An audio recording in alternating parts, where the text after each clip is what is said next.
तो हेलो, एक बार फिर स्वागत है आपका यूनिक आईएएस एकेडमी बाय गुलफाम अली राजी में। तो मैं गुलफाम अली और मेरे साथ हैं इमरान जी। तो एक और मसला है जिस पर हम डिस्कशन करेंगे आपके साथ मिलके कि राज्यसभा में राष्ट्रपति को ये अधिकार क्यों दिया गया है कि 12 कैंडिडेट को नॉमिनेट किया जाएगा। राज्यसभा में राष्ट्रपति के पास ही पावर है कि राष्ट्रपति 12 जो कैंडिडेट हैं उनको नॉमिनेट कर सकते हैं। नॉमिनेट करने का मतलब क्या है? देखो, एक तो वो कैंडिडेट हुए, ज्यादातर तो वो कैंडिडेट हुए जो चुनकर आते हैं, इलेक्शन लड़ करके आते हैं, लेकिन राष्ट्रपति के पास ही पावर है कि 12 कैंडिडेट को वो बिना इलेक्शन के अपनी ओर से नॉमिनेट कर सकता है।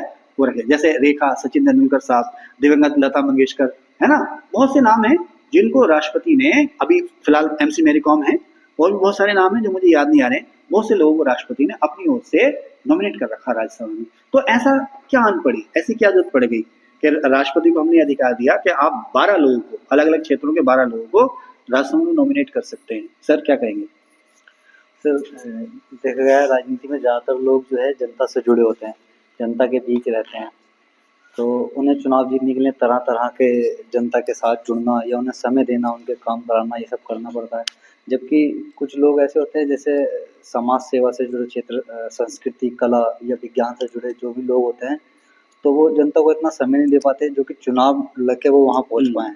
हाँ, वेरी गुड। तो कहने का मतलब ये है, जी सर बोले बोले। तो उनको संसद तक पहुँचाने के लिए, ताकि उनके अनुभव का खेल में, कला में, संस्कृति में, जिस भी फील्ड से, जिस क्षेत्र से वो आते हैं, उसका लाभ उठा के हम बेहतर कानून बना सकें या उनके अनुभव का हम लाभ उठा के कानून बना सकें। इसलिए इस चीज़ को बैलेंस करने के लिए ये 12 सीटें राष्ट्रपति को अधिकार दिया गया है। हाँ, मैं इसमें जोड़ना चाहूँगा थोड़ी सी बात, थोड़ा-सा और जैसे क्लियर हो जाए, क्योंकि जैसे कुछ हो रहा है लफ्ज़ों का प्रयोग, लफ्ज़ों का इस्तेमाल आप किस तरह का, जैसे पॉलिटिक्स में क्या होता है, राजनीति में चुनाव जीतने के लिए बहुत सारी कुशलताएँ अपेक्षित हैं, बहुत सारे दाँव-पेच अपेक्षित हैं। चुनाव लड़ना भी एक कला है ना सर? चुनाव लड़ना एक कला है। आप अच्छे आदमी हो सकते हैं, बहुत अच्छे आदमी हैं, लोग आपको जानते हैं, अरे बेहतरीन आदमी है, लेकिन आप अच्छे वक्ता नहीं है, समाज से आपका जुड़ाव नहीं है, लोगों से आपका जुड़ाव नहीं है, आपको इलेक्शन लड़ना नहीं आता, आप चुनाव हार गए, चुनाव हार गए। क्यों? चुनाव लड़ने के लिए प्रसिद्ध होना ही जरूरी नहीं है। भी देखो, एक तो लहर होती है ना, एक तो लहर होती है, उसमें जीत गए, लेकिन चुनाव लड़ने के लिए और भी बहुत सारी कुशलताएं, वही कलाएं आपको चाहिए।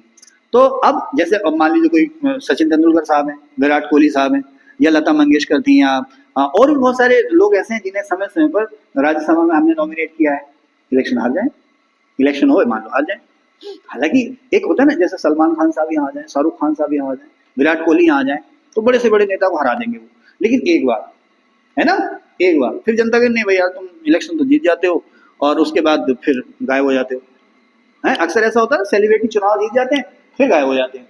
अब हेमा मालिनी जैसी हस्तियां भी हैं, दिवंगत राजेश खन्ना, विनोद खन्ना थे, अक्सर चुनाव जीतते थे, अपने क्षेत्र में सक्रिय रहते थे, लेकिन अक्सर सेलिब्रिटी चुनाव जीतते फिर गायब हो जाते, उनका समय नहीं ना, अपने काम में माहिर है, अपने उनके पास समय नहीं। तो इमरान जी ये कह रहे थे कि इलेक्शन लड़ने के लिए बहुत सारे दांव चाहिए।